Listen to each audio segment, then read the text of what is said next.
everyone, and welcome to Living Hope Online. I hope you are well. It is so good to have you with us. If it's your first time with us today, we want to say an extra special welcome to you. Thank you for joining us. We're a church that usually meet in Milking Bank Primary School Hall, which is in central Dudley of the West Midlands. But unfortunately, due to the coronavirus, we are unable to meet in person. So instead, we are interacting online, digitally, through our phones, finding whatever way possible to interact with each other. For the past few weeks, we have been in a teaching series called Freedom in Lockdown. And I've invited Jane Sargent along today to speak to us and continue on with this teaching series. Jane is the CEO at Faze Trust, and as a church we partner with Faze to deliver our youth club on a Wednesday evening on the Russells Hall in Dudley. This morning as well, I would like to interview Jonathan Allen and Pete Allen as they talk about some of the challenges facing some of the most vulnerable young people across Dudley. But before we do that, I'd just like to point your attention to our brand new Instagram and Facebook page. If you are secondary school age or college age, this would be a great place for you to explore. This week, we have had lots of fun and challenges on these pages. Check this out. So just to mention a few things, we have had the 60-second cracker challenge, where Josh and Izzy came joint first, eating a grand total of 4 crackers in 60 seconds. Maybe if you feel you can beat that score, send your videos into the page this week. There are also Bible verses and videos that will make you stop and think and develop your faith in God. And also for our young people, we have a live interactive Zoom call every Sunday morning. If you would like to be a part of that, we can send you a direct message with the meeting ID and password. All you need to do is just comment if you're on YouTube to my left, but if you are on Facebook, if you could comment below, and we will be in touch with you. Since being in lockdown, we have been surrounded by many opportunities to be the church in our local community. And we've been able to do that, whether it's through our volunteer work at Food Bank or collecting the shopping for the shielded or most vulnerable group, and to be a listening ear at the end of a phone. Whatever it has been, we've been able to meet that need. And I just want to thank you for those of you who have continued to give through this season of lockdown. You have enabled us to continue on with the great work that Living Hope Church does to be able to minister to those around us. If you would like to give financially, you can do this via bank transfer. The details for this are going to come up on the screen. So you can give to us this way. If you would like to set up a standing order or even a gift aid form, you can request these things by email, and the email address you need is info@livinghopechurch.org.uk. We'd love to hear from you. Hi Jonathan, hi Pete, it's great to have you with us, and you do an incredible work with young people across the Black Country, and specifically around Dudley as well, and it's great that we can partner with you with our work that we do on Russells Hall particularly. But Jonathan, I just wondered if I could start with you, if you could just let us know about the kind of challenges really that disadvantaged young people would be facing right now in lockdown. There's been challenges for all young people really, but I think for those young people that are vulnerable, so the existing challenges they've got become more potent perhaps in this kind of context.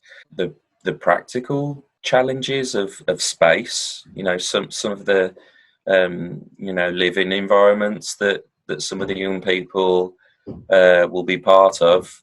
There's not much space, and when there's not much space, there's no privacy, and you can't hide if they've not got a garden to go into. For some young people, the relationships that they've got with their parents, is dire. We know of some young people that have been taken into care some young people that have been moved, family members in different parts of the country.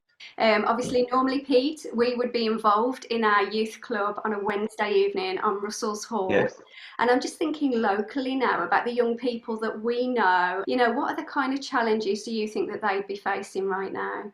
In regards to knife crime, that's a challenge, just keeping the young people safe and challenging them not to get involved in that. Obviously, there was an incident on the Russell's Hall estate, and it hit the community hard.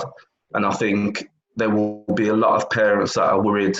If we went out, we walked around the community, we showed our faces, and we're just trying to keep the community together, keep community safe. Yeah. And I suppose in some ways you'd think that they would be more safe during lockdown. Yeah, I think for some young people, they will be safe. But for others, the challenge will be different, and they may be facing stuff that maybe we don't get to see and we don't hear about behind closed doors. Yeah. That's great, Pete. Thank you. You know, these are some of the most difficult to reach young people.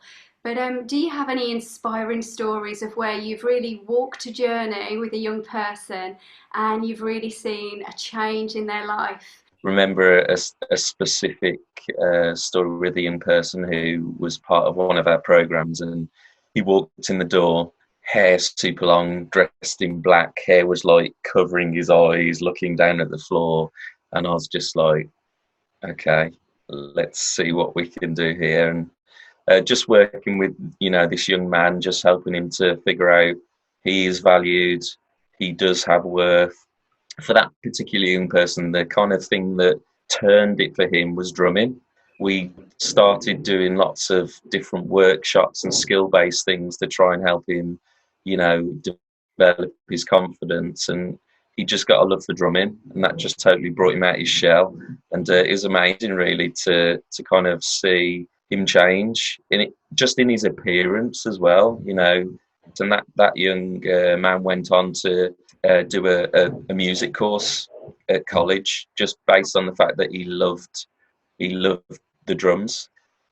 He's now got a job in Asda.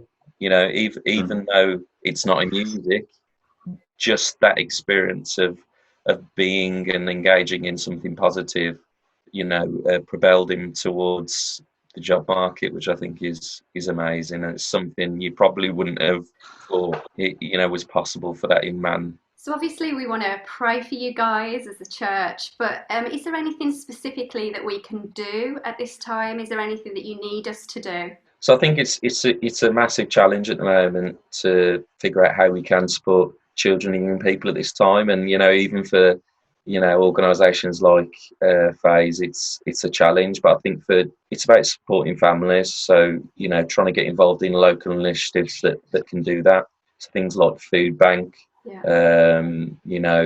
taking food to families that maybe might be self-isolating. And so, Pete, in terms of praying about the young people, praying specifically about our young people on Russell's Hall, what would be the things you think we should be praying into right now?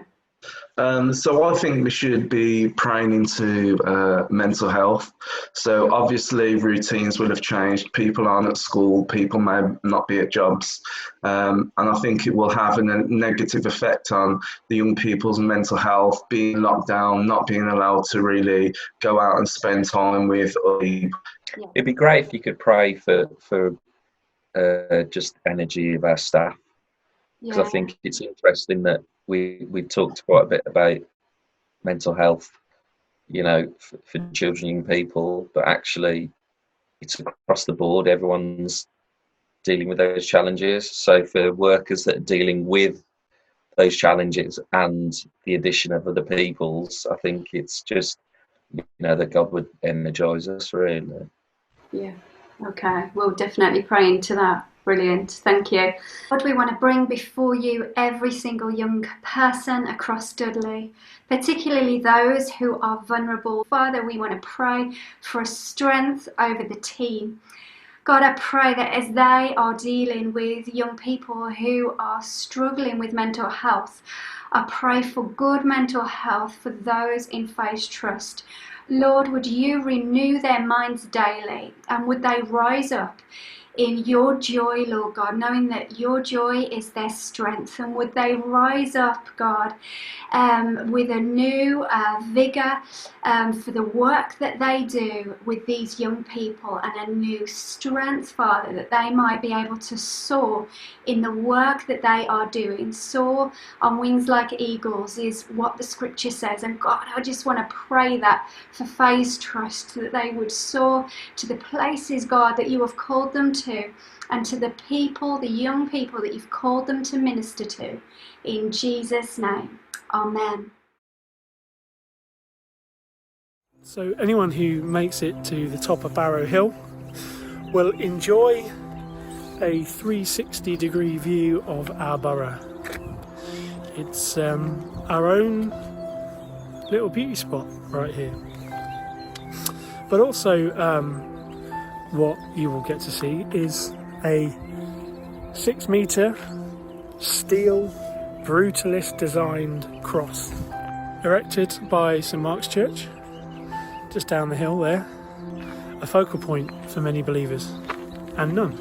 In fact, this place is a destination for all kinds of people, and even though the views ahead are stunning, the graffitied cross and the litter on the ground around it has probably become an eyesore for many. I have to admit, and you probably won't be surprised to hear me say this, I really like the graffiti on this cross. Not because it's particularly creative, it's definitely not pretty, but it speaks to me really profoundly about a truth of which this big hunk of metal on top of Barrow Hill is here to represent. This cross gets graffitied and marked up and cleaned with great regularity. Colours, patterns, relationships, arguments, revenge, anger, individuals coming up here just to say, I exist, here I am. Disappointed people, upset people like Ellie and Morgan and Jensen and Josh, marking a moment in time.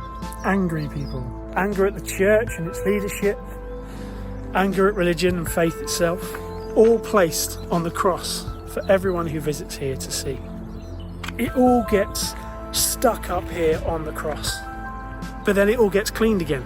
I've got photos of this cross in so many different stages, so many different colours, different marks, different people growing up and leaving their mark here and then moving away again. This cross has been dirtied and cleaned time and time and time again.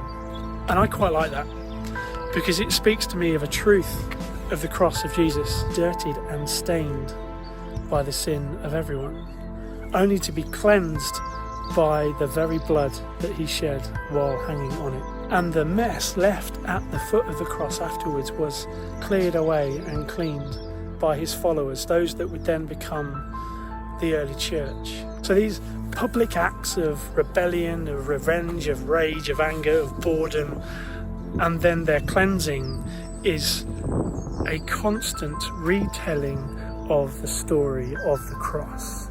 It's a story of how our sin is dealt with, of how our past and our mistakes are brought and cleansed.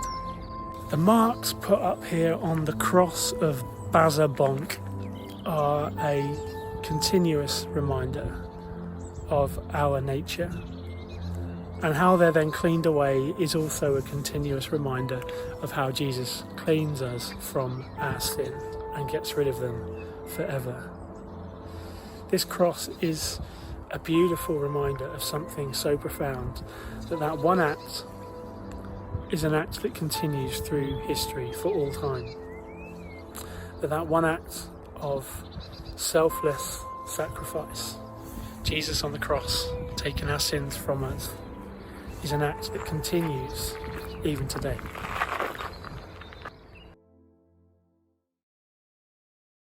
Hey, and good morning Living Hope Church, and a really warm welcome to those of you that may be tuning in for the first time today and watching for the first time this morning. So how are we doing 7 weeks into lockdown? I want to thank Lisa for inviting me to share with you this morning some thoughts that I've been having. And I know for the past few weeks you've been looking at how we can still find freedom in the circumstances that we find ourselves in, and we're trying to navigate through this season together, aren't we? And it's not been easy, has it? Especially if you're a control freak, or you're a planner, or you're an extrovert, or somebody like me, somebody that has to have a sense of security. Have you had one of those experiences where you look back and you think, I wish and I knew I should never have said yes to that? Well, I had one a few years ago, and a group of friends and we went on holiday to Wales, and there was an activity centre close by, and somebody came up with this brainwave about, why don't we go abseiling? So I was a bit nervous, but you don't lose face in front of your mates, do you? And so I went along with it. It was like, yeah, okay, then we'll give it a go. So we travelled off in our car to this what they told me was a small hill. It was a mountain where we did some abseiling in Wales, and I climbed up it, no problem at all, got in the queue to come down. We're watching people do it, and then I started to think, I've got to get off here. And then I started to feel a little bit less and less secure about the whole thing. So I get to my turn, and the guy says to me, look, I'm going to put this harness on you, you're going to be connected to me, you can have a great time. And so I'm looking at him thinking, really? And so he puts it on. Now, if you've been abseiling, you know that there's that moment when you go over the edge of the cliff and you can't feel anything. Now, you know you're connected, but you don't feel connected. And the guy said to me, you just need to remember two things, Jane. Don't let go of this rope, and don't bring your feet too close together when you go down. That's all you need to remember. But as I'm going over the edge and I couldn't feel anything and I couldn't feel that connection, I full on panicked. And I did the two things that he told me not to do. I let go of the rope and I brought my feet together, and seriously, in the blink of an eye, I found myself swinging upside down from the face of this cliff face in Wales. I was panicking. And the last thing I heard was the guy shouting over the top to me, that's never happened to me before. So I'm swinging upside down. I can hear my friends laughing at the bottom of the cliff. I can hear them shouting stuff up. And I had loads of voices going on. I had a vision, of the helicopter swooping in and taking me off the face of the mountain. And I was going to make TV News Wales. And then I heard the instructor's voice coming through to me, keep going, relax, Jane. Relax, Jane. I know you're scared. I know you're anxious. You need to tune out all that other stuff that you're listening and you're hearing, and try and tune in to this voice, my voice. I'm going to lead you through exactly what you need to do, and we're going to go through this together. And that's exactly what we did. And I had to lean into that instructor's voice for all my life felt was worth that day. But I found my freedom. Because as you can see, I got to the ground, and I tell you what, did I kiss it? You bet I did. Have I ever done it again? No way. But I still love rescue stories. And I love watching those films and those TV series where people are saved just in the nick of time. It kind of resonates with me somewhere inside of myself. And some of my favourite stories in the Bible, are those of Daniel in the lion's den, and Moses parting the Red Sea, and Rahab and the spies, those against all odds stories. And I've got a rescue story to tell. But do I want to have another one of those experiences? I'd rather not, thank you. Do you know what that experience taught me? It showed me that I'm definitely not your skydiving, parachute jumping type of girl. Yes, even if you strap me to the back of something that looked like Daniel Craig, no way. I much prefer the safe and predictable. I want security. And the problem is that I think we now all find ourselves in this kind of rescue story that none of us would have anticipated, none of us wanted, none of us would have chosen, but we still need to feel that sense of security. That sense of security that is freeing and liberating, because it's part of our humanity. And there was a psychologist called Abraham Maslow, and you may have heard of him, and he identified this pyramid of needs that we have. And right near the bottom, one of the more immediate ones that he identified was the need for us to feel safe and secure. And the longer this pandemic continues, the longer the uncertainty goes about what COVID-19 and post this is going to look like, the more my sense of security gets shaken. And I start to question. I even start to make plans for my own security again. without God. Do you know you can get an insurance policy for anything these days? I looked online and I found these ones. How about some of these? There's a famous cricketer called Merv Hughes, an Australian, and if you're a bit older, you'll know who I'm talking about. Insured his moustache. Gene Simmons, a member of the rock band Kiss, insured his tongue for $1 million. $1 million! And I kid you not, there are 20,000 people in the UK that have insured themselves against alien abduction. Alien abduction. But you know what? None of the insurance policies I've taken out in my lifetime, my life insurance, my mortgage protection, my pet plan for my cat, actually covers the situation I find myself in now. Everything I've surrounded myself with to this point to help me feel secure is useless today, except for one thing. And before I read some verses from Psalm 40:6 to you today, I want to put it in a bit of a context for you, a bit of background. When this psalm was written, Israel had been suddenly attacked by the Assyrian army out of nowhere, and they'd burnt all their fields down to the ground, and they were surrounding Jerusalem. It was a national catastrophe. And in that backdrop, these following words were written. Psalm 46. God is our refuge and our strength, an ever-present help in times of trouble. Therefore, we will not fear, though the earth give way and the mountains fall into the heart of the sea, though its waters foam and rage, and the mountains quake with their surging.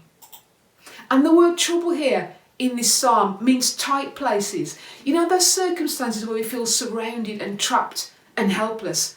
A little bit by now, in fact, to be honest. But the psalmist is telling me here that there's nothing really secure in this world apart from God. You see, I know this, but do I know it? And if I know it, how can I feel it? And over 50 times in the Psalms, we're told this truth about God being our refuge. There must be something we need to absorb here. There has to be something I need to hear more than once. But what does this actually mean? Well, if you look in the dictionary, refuge means a state of being safe or sheltered from pursuit, difficulty or danger. And we're definitely being pursued and facing danger and difficulty now, aren't we? So for me, I think it means that I can find God as my ultimate security. And this psalm says, because God is my ultimate security, I don't have to fear when I see things crumbling or shaking around me. And I needed to lean into that, if I'm being really honest and vulnerable with you, in the last week. Because for the first time, I've started to feel weary, and I've started to feel withdrawn, and I've started to feel more unsure. You know, the ground is shifting, whether you're a Christian or not, this morning. And this virus is affecting literally everybody globally, worldwide. I haven't got a get out of virus jail free card because I've got a relationship with Jesus Christ this morning. But this verse says that God is our refuge and our strength. I can withdraw into God, who most definitely isn't crumbling or isn't shaking, and I can bank on that security to sustain me. Not on myself, not on my policies. God is solid and stable. And like I had to tune into that instructor's voice at the top of that cliff and tune everything else out, I've got to tune into that voice of God at the moment and tune out my worry and my frustration and my anxieties. And the one thing I've really learnt over the past few weeks is this, that this incredible God that could swoop in at any time and stop this pandemic from spreading any further is the same God that's sustaining me through it. I read this quote the other day and it said this: the world is indeed in crisis, but the worst thing in the world is not crisis. The worst thing in the world is wasted crisis. And it got me thinking, you know, at the end of this season, however long we're in it for, what kind of person do I want to come out the other end being like? What kind of person do you want to emerge from? We want to be better, don't we? We want to be more compassionate. We want to be more loving. We want to be more sympathetic to each other. And we want to be more connected to God. And we can do this by finding our refuge in Him. By letting Him be our covering, our protection from pursuit, difficulty and danger. And if you're not feeling that protection this morning, I want to remind you that nothing can separate you from the love of God. Do you remember Paul said in Romans 8 that he was convinced of this? Nothing can separate you from him being your refuge today, not even COVID-19. But the verse says that God is our refuge and our strength. So let's not stop at God being our refuge. There's another part to this deal. There's another part to this policy. It's an all protection insurance policy for us. Outwardly as our refuge and inwardly as our strength. You see, his strength is the important thing. That's the part that means we don't have to quit. Even though there are times, guys, that I've really felt like it recently, even though I may feel tempted to. That strength that means that we don't have to shrink back when things feel overwhelming and look too big.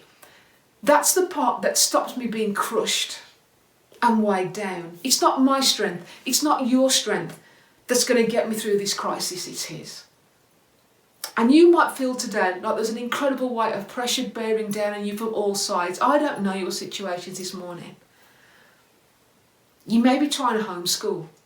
You may be trying to hold down a job and homeschool. You may be trying to look after your family and vulnerable parts of your family whilst homeschooling and holding down a job. You may be wondering when furlough will end. You may be wondering about what the economics of your family situation are going to look like in the future. We can drive ourselves crazy with the amount of questions we have. And the weight of those concerns can be crushing if we're dealing with them in our own strength. So how in the midst of something that is so overwhelming do we keep going?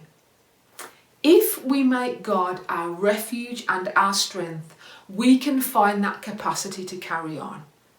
We will find that freedom in the middle of the storm. And remember what Paul said in 2 Corinthians 4, as you go through the rest of your day today. You may feel hard pressed on every side, but not crushed. Perplexed, but not in despair. Persecuted, but not abandoned. Struck down, but not destroyed. And as we finish today, I want to ask you a couple of things. Do you need some TLC today? Do you need a little bit of tender loving care from God? An arm around the shoulder? Take refuge in him today. Maybe you're responsible for leading people through this crisis. Maybe you have teams that you're leading. Take refuge in God. Let him carry you through. Take a breath. But please don't stop at the refuge part. Allow him to be your strength today. And you may be watching this morning and you may not even consider yourself to be a follower of Jesus.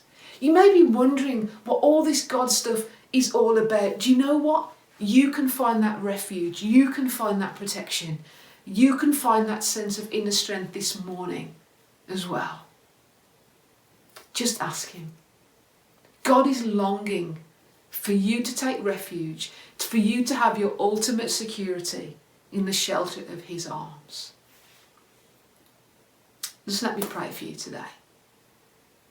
Father, I want to thank you for the truth of those words. I want to thank you, Father, that nothing can separate us from you, neither life nor death. Father, nothing can stop you being our refuge and our inner strength today. And Father, I want to pray for everyone that is struggling right now, everyone that needs that shot of strength from you this morning. God, I pray that they take a moment to pause with you and to breathe out that stress and breathe in your strength. To breathe out that stress and breathe in your strength. Father, you long for us to find shelter in your wings and in your arms today. And Lord, you long to gather us as your children and offer us that refuge, a place where we can stop feeling pursued and stop feeling in danger and stop feeling that this difficulty is going to overwhelm us. Father, I pray that you would touch everybody watching this right now with your strength through your Spirit. Strengthen your church in these days, I pray. In Jesus' name. Though battles rage, though fear burns, when in the darkness to you we turn, know your power to save. Yes, you are with us. We will be brave. We will trust you. We will trust you. We will trust you to lead us home.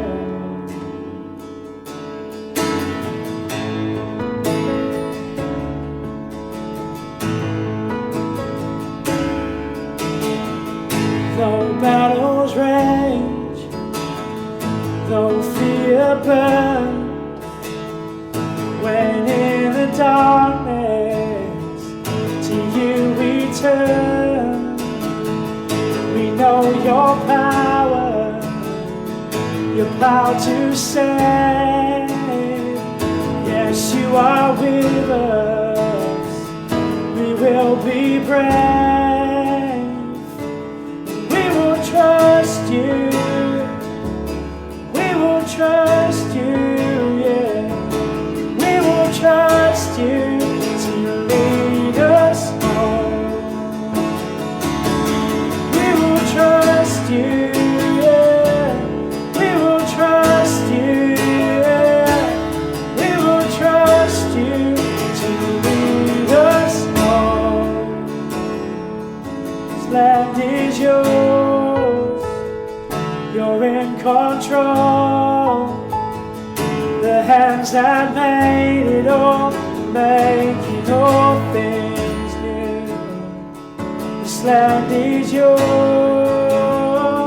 You're in control.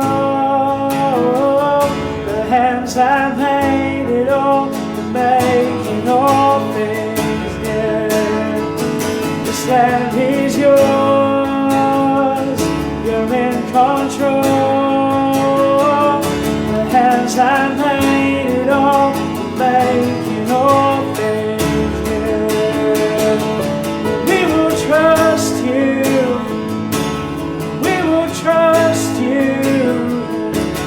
We will trust you to lead us home. Yeah. We will trust you. We will trust you.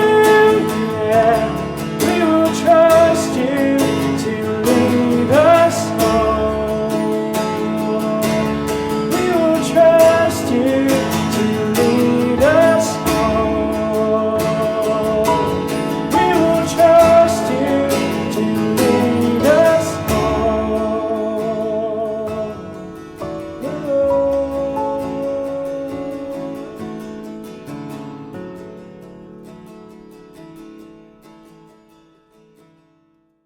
Thank you for being part of church today. If you like what you've experienced here on this channel, why not share it with others? We hope that we can keep in touch with you during the week, and you can do this via our social media channels. Stay blessed.